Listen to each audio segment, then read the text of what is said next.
Hello, people of the internet. This is Brawlmaster 012 bringing you the very first installment of Brawlmaster Unscripted. This is the segment where I answer an assortment of questions, be they thoughtful or stupid. Without further ado, let's get started. The first question I have here comes from my good friend Jack and Daxter 19988. Best and worst movie theater experience?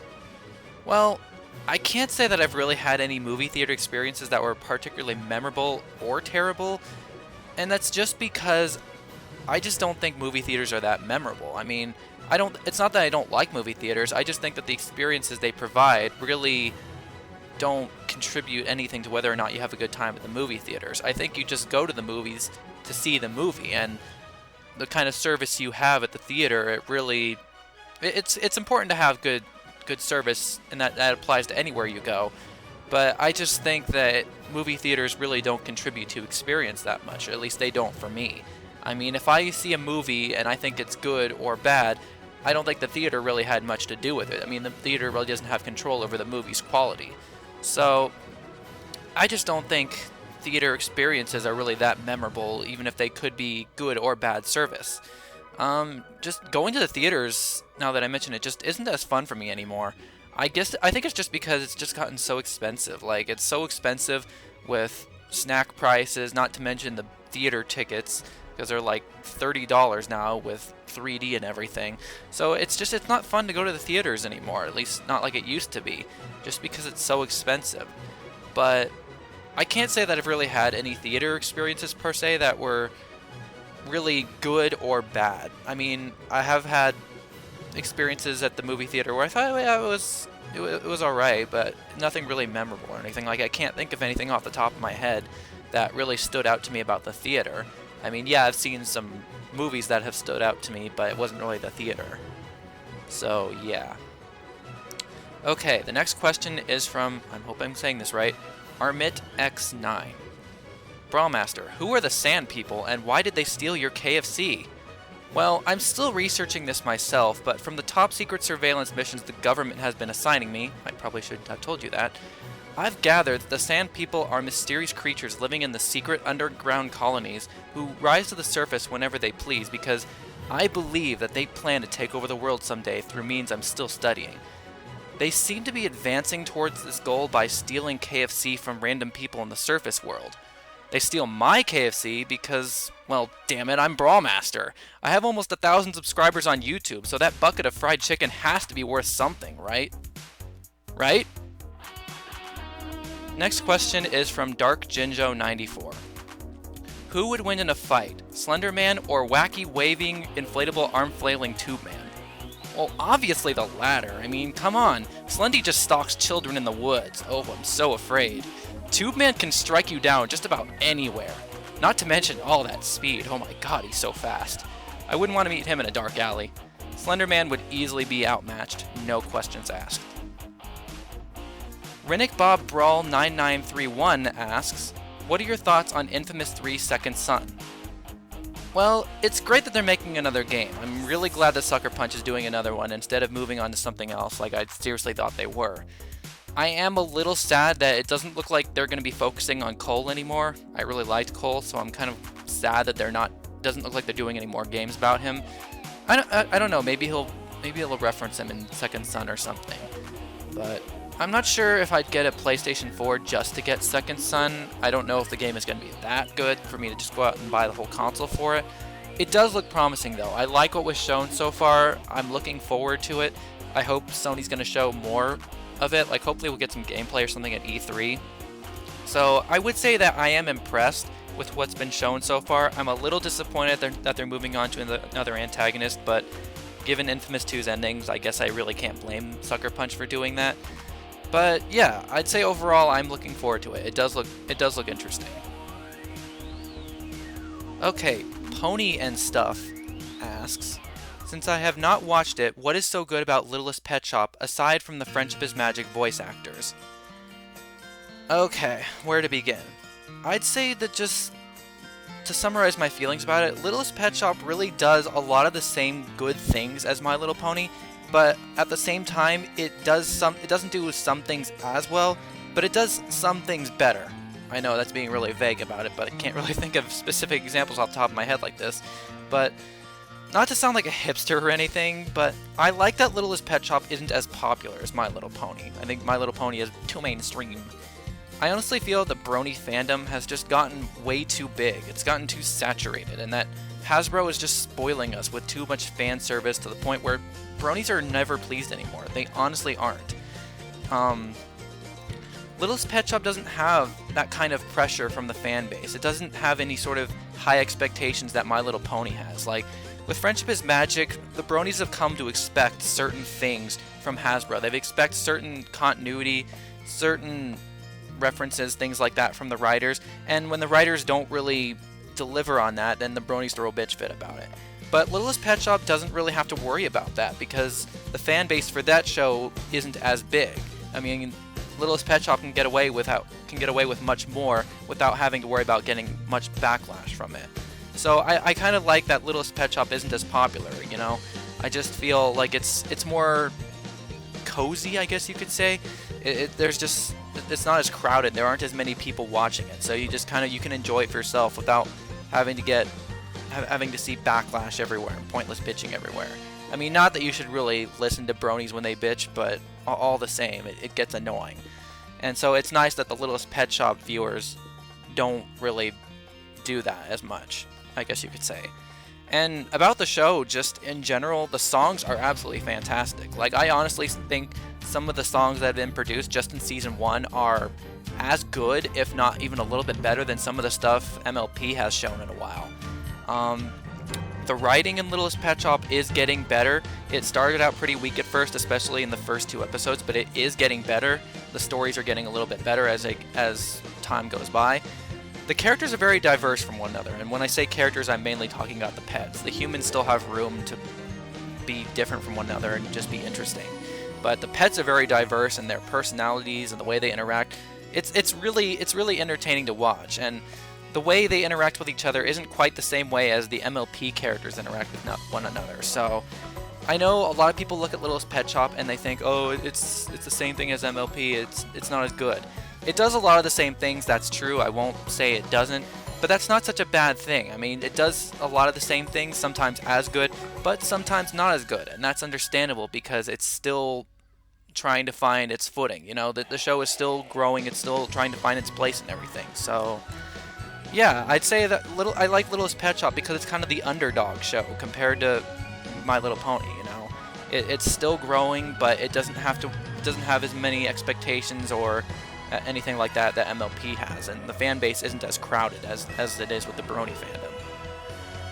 I did do an analysis on the show specifically with my friends 360 Sharks Are Awesome 1 and Regular Guy 97. I know I've probably plugged that like 3 times now. I'm sorry about that, but my friend just really wants people to watch it. He really is trying to make himself known out there. So if you want, you could watch that just to see specifically. That was also unscripted, so it wasn't really that organized. Not to say that it was a mess, but it wasn't entirely organized. But that's another video out there if you want to know more about what I think about the show. But if you guys want, I could do a formal analysis on the show, but that's up to you. You know, I'll leave it up to you. If you really want to see that, let me know. But as of this moment, I'm not planning anything like that. I've got other stuff I'm working on besides that. So just let me know if that's something you're interested in, and I'll think about it. Okay, this next question comes from Brawlmaster 08 Classic. Yes, there's a classic channel for that if you didn't know. What were your least favorite Brawlmaster 08 videos and why? Okay, I've probably said this like 100 times before, but I'm just going to say it again.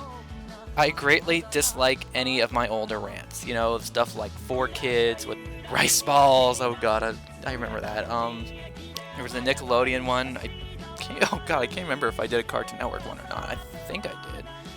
Yeah, I think I did do one, but it was pretty bad. I didn't like it. There's also the Super Smash Brothers spam rant. Oh god, I hated that one. But it's just, I hated these videos for a number of reasons. They were really unorganized. You know, I didn't write scripts back then. I pretty much just spoke off the top of my head. I hadn't hit puberty yet, so my voice was still really nasally and annoying. And actually, I think I am kind of annoying now. My voice is still kind of annoying, at least I think it is. And my presentation for the videos was pretty much below average. Like, I used really low quality pictures that were really fuzzy and everything. And I'd say the reason I disliked all of my older videos, like my older rants and stuff, is just because I really had no clue what I was doing back then. I had no idea how to run a channel. My channel and my videos had no structure, they had no plan, nothing like that. I mean, I think I sort of developed a plan as I went by, but in the beginning it was really terrible. I mean, I don't know why people liked it so much. I really just did things off the top of my head back then, and I can't believe I got away with that back then. I really don't think that if I still had my old account now, that those videos would still hold up today. I think that they wouldn't have aged as well. I mean, Brawlmaster Unscripted Classic is uploading as many of my older videos as they can, and while he's doing a very admirable job to like remaster them and make them watchable, I still just can't watch them just because it's embarrassing really, just to see the way I acted back then and how I thought it was acceptable. And really, if I had tried to do that now in 2013, I probably wouldn't have gotten away with it. I don't know how I got away with it back then, but apparently I did because people really liked it. So I don't want to be too hard on my older rants. I know people say, oh, they weren't that bad or anything. There was much worse. I would say that if I was given the choice, I wouldn't do away with my older videos. You know, I wouldn't, if I could go back in time, I wouldn't prevent myself from doing that. Just because, as bad as I think those videos were, I needed that phase in my life to grow. You know, I wouldn't have gotten where I am now if I hadn't made those videos, if I hadn't taken that first step and learned what worked and what didn't. You know, because you need to practice at something if you want to get good at it. So if I hadn't done those rants, as much as I hate them looking back, I kind of needed them to get to where I am now. So as much as I still dislike them and as much as they're my least favorite videos, those old rants, I couldn't live without them. You know, I couldn't have gotten by without them. So as much as I hate them, they were a necessary first step to take. So I owe them a little bit of credit for that, I guess. Okay, here's a question from Mega Power Dude. He wants to know my thoughts on Equestria Girls, since the new trailer was released recently. Oh goodness, Equestria Girls. Well, I'm not really looking forward to it, honestly. I mean, when I first saw the trailer, I was pretty much just shaking my head, face palming. I'm like, what are you doing, Hasbro? What is this? What's going on? I mean, I don't like the whole generic-looking high school plotline. I don't like how Twilight is still purple-skinned as a human when all the other humans in the world are normal-colored. For some reason, that really bothers me. I don't like that my favorite character on the show was demoted to a dog. So far, Equestria Girls really isn't on good grounds with me. I don't have that much hope for it right now. But I'm not really hyped for it, but I can't say that I absolutely hate it just because it's too early to say anything. It's too early to tell. I mean, we just got one little trailer that didn't reveal a whole lot about what Equestria Girls is going to be like. I mean, who knows? It could turn out to be better than it looks. I mean, we all thought, oh god, another My Little Pony, how can people like this? And now look at it. So we'll see where this goes. I mean, I'm not going to see it in theaters or anything. Hell no, I'm not going to the theaters to see My Little Pony. But, yeah, I'll wait for it to premiere on the hub or something just to see how it turns out. But in the meantime, I'm keeping my distance from it. I will watch it just to see what it's like, but like you, Power Dude, I'm remaining cautiously optimistic. So, we'll see where it goes. You know, it's going to be interesting to see if it's as bad as it currently looks to me, or if it could turn out better. We'll just have to wait and see.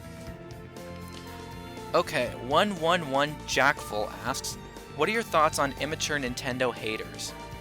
Well, what else can I say except haters gonna hate? You know, Nintendo, just like any other popular subject in any medium, is always going to face hatred, just like everything else. As long as people have a difference of opinions, no matter how stupid those opinions may be, you know, everybody's entitled to their own different way of thinking. They're never gonna shut up, these haters. You know, they're always going to try and find some absurd new flaw to pick at, no matter how stupid it is.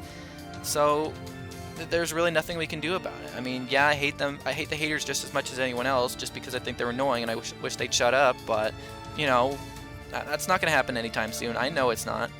So the best thing we can really do, and this applies to any haters of just about anything, is to simply ignore them. You know, they're trying to piss people off. So don't let them. Just ignore them. and they won't get their voices heard. That's all we can really do. And that applies to just anything beyond Nintendo haters. Okay, Minagi Sora 8 asks, what are your thoughts on the upcoming PlayStation 4? I think it looks promising. You know, I wasn't really that hyped, because I had just recently gotten my PS3 and I was really getting into it. And I'm not really ready to give it up and move on to the next PlayStation already. So I can't say that I'll get it right away or anything, but I like how it looks. I like how Sony's presented it so far. I mean, so far it's looking much more promising than the Xbox One. I mean, God, is that even a video game console? But we'll get to that. I like Sony's strategy this time around. I think they're really focusing on the games, and that's what a gaming console should be, focused on the games. I mean, look back at February when the PlayStation 4 was first unveiled, and Sony was I don't want to say preaching, that sounds kind of negative, but I can't think of another word. So, preaching about how it's going to be so easy for all these developers to make new experiences, and they're focusing on the games. I mean, yeah, they have the whole social media and everything, and like connecting to Twitter and stuff, but I don't really care about that. I don't think anybody really does. But they're focusing on the games too, and that's what really matters, because they've got it sounds like they've got a whole bunch of games lined up right for the launch window, and I'm sure the PlayStation 4 is going to have a lot of great experiences, because the PS3 did. And it just, overall, I think the PlayStation 4 seems to be all about the games so far, which is where it should be. I mean, the problem with the Wii U is that it needs more games. You know, it's not a bad system. It's kind of having a drought of good content right now. It just doesn't have a lot of games. I mean, the games are coming. We just don't really know when, because Nintendo's not giving us release dates. And meanwhile, looking at the Xbox One, I'm sorry, I can't tell if it's a gaming system at all or not, because I watched the Xbox One's unveiling the other day, and it seems to be all about streaming television and Skype and internet browsing and music. It seems to be about running everything except video games. So I don't even know why Microsoft is even keeping the Xbox brand name, because it doesn't seem to be much about video games anymore. I mean, the only game I saw at the unveiling was Call of Duty Ghosts, and oh, yay, another Call of Duty. I mean, all of the stuff I'm saying is subjective to change. I don't want you to think this is my final opinion, because we haven't even been to E3 yet, which I'm sure everything's going to change after E3. So, just at the moment right now, I think PlayStation 4 is looking the most promising. I mean, once Nintendo's Wii U gets more games, it'll be up there. I'm sure it will be, because Nintendo's experiences are always on par, if not a little bit better than Sony and Microsoft. So, we'll see where things go once E3 comes around.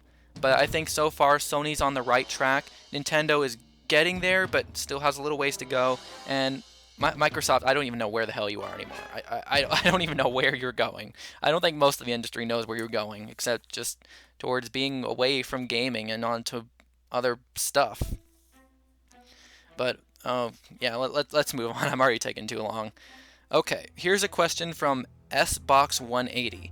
What do you think of the new run of Nostalgia Critic videos? I think it's great that Nostalgia Critic is back. It really is. I've been a big fan of Nostalgia Critic for a long time. I really love his videos and everything. I think his videos are really organized. I think his opinions are really well thought out and everything. But here's the problem I have with his newer videos. It's good that he brought back the Nostalgia Critic and that his reviews are back and everything. And I'd say his reviews are just as good as they used to be, if not a little bit better. I think that I think he's still getting better at writing and everything. I think his reviews are getting better.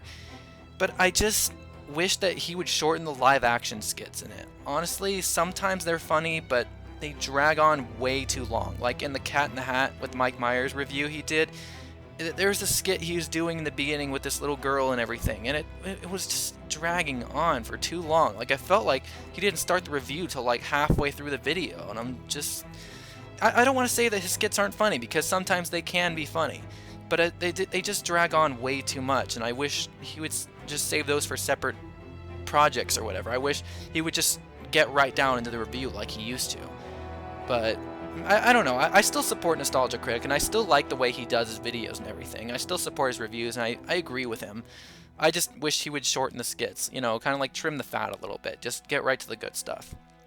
I mean, I'm not saying Nostalgia Critic isn't funny anymore. He still is really funny. I'm just not a big fan of his live action skits is all. and I just think they take up too much time in his reviews. That's all. Okay, Rise of Tato asks, have you seen any of the Marvel Cinematic Universe movies? Honestly, I've skipped a lot of the big superhero movies that have come out these past few years.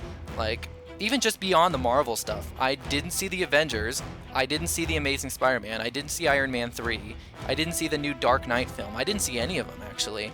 And it's not to be a hipster or anything. I mean, it's not that I don't like those kinds of movies either. It's just I've never been a big fan of superheroes. I don't read the comic books, I don't really watch the cartoons. I don't really follow them that much. I mean, I like superheroes. I do like Batman and Spider-Man and everything. I like their premises and stuff, but I don't follow them that much. I'm not much of a superhero enthusiast, I guess you could say. And back to the movies, on top of that, as I already mentioned, ticket prices have just gone up so much over the years that I really can't afford to go see every big new release that comes out. I mean, it's just, I don't know, by the time these superhero movies comes out on DVD, I've already usually forgotten about it just because the movie hasn't really interested me. I have seen some superhero movies before, so it's not like I haven't seen any of them, but I haven't seen any of the recent ones or anything. I don't really follow that kind of stuff.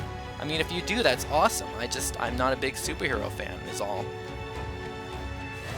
Okay, Super Trey Gamer asks, you are stuck in a room with Bowser, Ganondorf, a horde of zombies, the Slender Man, and an evil toothpick. Which one of these things would you kill first? Most likely the toothpick, since it stands the biggest chance of killing me. I mean, have you seen those things? They're lethal! Next question comes from, how do I say this? The last Kusagari 704. I'm sorry if I just completely butchered that name. But he asks, what would you like to see? Would you like to see a PlayStation All-Stars sequel? Yeah, definitely. I would love to see a sequel to PlayStation All-Stars. I mean, I thoroughly enjoyed the game despite its growing list of flaws, issues, and annoyances.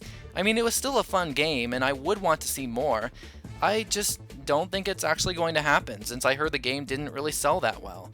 But Sony, that's what you get for not promoting your games. I mean, All-Stars just had terrible marketing. I don't even remember it getting marketed that much, so it didn't get much publicity, and I think that's what ultimately killed its sales. But I'm just afraid that Sony won't be willing to allow a sequel after this one pretty much just flopped commercially, unfortunately. However, if Sony ever does decide to make another All-Stars, if they ever decide to give PlayStation All-Stars another chance, please, for the love of God, get someone else to develop it. Someone who actually has experience and isn't some freshly put together team. I'm sorry, but the more I play All-Stars, the more I begin to realize that Superbot Entertainment really did not have enough experience developing video games in order to pull this off successfully. The game is just a broken, buggy mess. They were preaching about how balanced it's going to be. It is not balanced at all.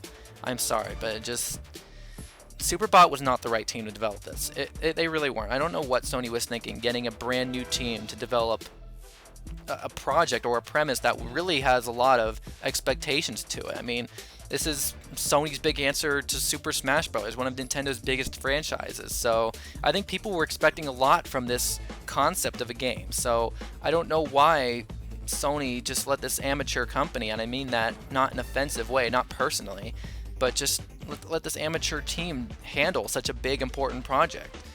So I'm just hoping that if there ever is a sequel to PlayStation All-Stars, I'm hoping Sony is going to get someone else to develop it. I mean, I'm just hoping that they'll get someone more trustworthy, like maybe Naughty Dog or Sucker Punch or even Insomniac Games. Someone who has experience developing video games. And even if they don't have experience developing fighting games, Super Smash Bros. Isn't even really a legitimate traditional fighting game. I mean, it can't be that hard. So I just think they could get someone better to do it if they do decide to allow a PlayStation All-Star sequel. They probably could make a much better game out of it. One of those other developers, at least. Okay, Invisible Kid 247 asks, do you play any instruments? Not currently, no. I don't play any instruments, actually. I did play one instrument back in middle school, but I like to pretend that that time in my life doesn't exist since it's over. Recently, however, I've been interested in learning to play acoustic guitar, though. You know, I'm thinking of taking a class, and I'm thinking of learning to play acoustic guitar. It would, just be a fun little hobby, I guess. but we'll see where that goes. And finally, the last question I have here comes from Explosion772, who is asking, what is your activity schedule going to be like from now on? Will it be more consistent or in streams of activity like it has been in the past? That's a very good question, Explosion. I'm glad that you asked that, because otherwise I probably would have had to bring it up later. As much as I would love to produce videos consistently for you guys, it's not in my power to do so anymore. You know, I've still got college to attend, and I have to pay for that tuition somehow, so I can't exactly leave my job. You know, I feel bad for you guys when there were long droughts without content from me. I know it must be pretty frustrating when I go like a few months without uploading a new video, and I'm really sorry for that. I really wish I could get videos done more consistently, but you know, I don't get paid for this or anything, so I'm not expected to get this done consistently. This is just a hobby, just something I do in my spare time, and I don't have as much spare time as I used to, because you know, I'm getting older, you know. Since I'm currently on summer, I'm trying to get more videos out there. I know I've got a handful of them. I hope to get them all done before I go back, which I should definitely be able to do because I don't go back until late August. But, you know, once August rolls around, I'll be back to my busy schedule. So I'm trying to upload consistently right now, but once my summer comes to an end and I go back to class and everything, it's gonna have to go back to just streaks of activity. I mean, I know, it sucks, it really does. I wish I could get more videos done because you guys really deserve it. You guys deserve to have content on a regular basis that you can come to expect from me, and I wish I could provide that, but I just can't because, you know, life sucks, you know? Life really does suck, and so does growing up, but what else can we do? I really don't have much of another choice. Okay, well, that's all the time I have now this time. If you didn't get your question answered, please don't get discouraged. It's very likely that I'm saving your question for the next installment because I really got a lot of questions this time. I mean, I only answered a handful of them here. I got people who are sending me like maybe 5 or 6 questions each, so I have a lot to work with. I have plenty that I can probably do another installment pretty soon with some of these questions. Just please don't get discouraged if you weren't here. It really doesn't mean anything. It's very likely that if you sent me more than one question and I only answered one of them, I'm probably saving some of your questions for a future installment just so I have something to work with for next time. But, you know, if you want to keep sending questions, you can. Just, I'm going to need consistently, I don't know how to say this, but just consistently I'm going to need a bunch of questions in order to keep doing this. So, you know, just keep trying, just don't give up. You know, it's very possible. I hope to get as many people featured here as possible, so doing what I can. Just be patient, you know, as you always are. I don't have to tell you that anymore, you know. So, yeah, I'm rambling now. So I'll keep you posted on when I'm going to be starting the second installment, but for now, that's all I have for you this time. Thanks for watching. This has been Brawlmaster 012 signing off.